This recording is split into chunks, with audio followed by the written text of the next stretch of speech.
in 2017, I went through a bit of an a uh, a YouTuber edgy phase where I was like, yeah, I'm gonna talk shit about all of these cartoon reviewers and stuff. I was like I saw myself as someone who was willing to do that kind of stuff, um, criticizing people like at the time. I wasn't really criticizing Mr. Enter, but I was criticizing people like Phyllis Kabum 94, blah blah blah. And every time when I like during that phase, I always kind of saw myself as one of the more controversial people. I mean, I wasn't big enough for people to care. That's why I was never really in any controversy.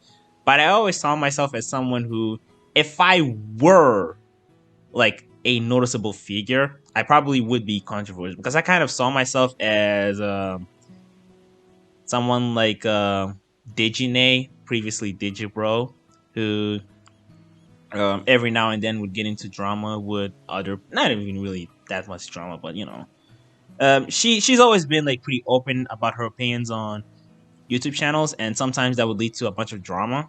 And so I always saw myself as someone who, if I was like a relevant and noticeable figure in the community, I probably would be seen as a controversial person because back then I was pretty small, so anything I said wouldn't really have any effect.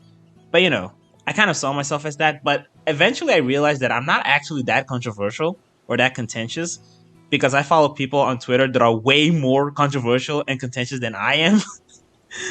Like I realized that people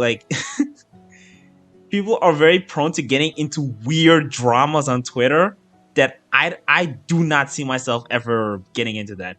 What is topic? I got here late. I'm kind of rambling right now, but I guess if I had to explain the topic, I'm kind of talking about um the sort of cognitive dissonance I used to have where I kind of saw myself as a potentially controversial person, but I eventually realized that I'm not actually that controversial. Because back in 2017, I used to like openly criticize YouTubers and stuff. I always saw that as like peak drama. It was something that people in general thought, there's this sort of mindset that if you talk about other content creators that are in your field, you're kind of creating drama and stuff.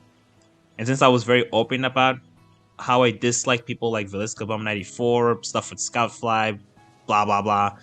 I always I used to see myself as a bit of a controversial figure, but eventually I realized that there are people who are way more controversial than I. There are people who get into really weird political dramas, doxing dramas, like constant threads with other people talking about stuff that I'm like, wow, there are so many people that have like so much energy. And it's weird because a lot of the people who get into dramas are people who don't even really like dramas. Like, I think one of those people was Crimson Mayhem, and no ill will towards him. I'm not trying to talk shit about him anyway, but he's someone who was always getting into drama with people on Twitter.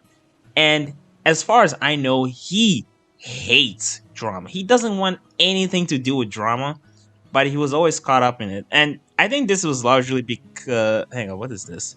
Fluffy's core thumbnail. Um, I hate this thumbnail. Hang on, let me type this. I hate this thumbnail because it's just my channel banner